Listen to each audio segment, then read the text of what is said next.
వాక్యాన్ని చదివే వారికి వాక్య జ్ఞానము కలిగి ఉన్న వారికి చాలా తేడా ఉంటుంది. ఎందుకంటే చదివే వారి ఆలోచనలు భూలోకంలోనే ఆగిపోతే, వాక్య జ్ఞానము ఉన్నవారు మాత్రం భూలోకములోనే పరలోక అనుభవాలు కలిగి ఉంటారు. ఎలీషాను బంధించడానికి వచ్చిన సిరియా రాజు రథాలను చూసి సేవకుడు భయపడ్డాడు. ఎలీషా కొండ చుట్టూ ఉన్న అగ్ని రథాలను గుర్రములను చూసి ధైర్యంగా ఉన్నాడు కదా. అదే పరలోక అనుభవం అంటే. దేవుని వాక్య జ్ఞానము ఉన్నవారు మాత్రమే ఇలాంటివి చూడగలుగుతారు.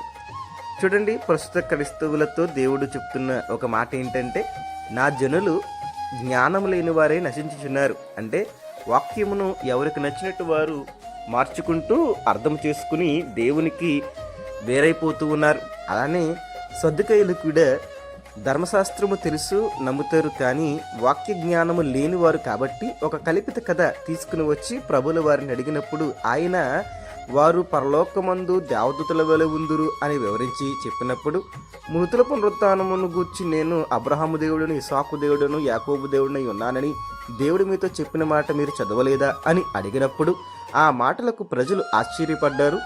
సద్దుకయ్యులు మారు మాట్లాడలేకపోయారు కదా. అందుకే వాక్యాన్ని చదివితే కాదు, అర్థము చేసుకుని అలాగూ బ్రతకాలి. ఫలమిచ్చే విత్తనంలా ఉన్నావా, ఒంటరి విత్తనంలా మిగిలిపోతున్నావా? ఆలోచించనేస్తామా?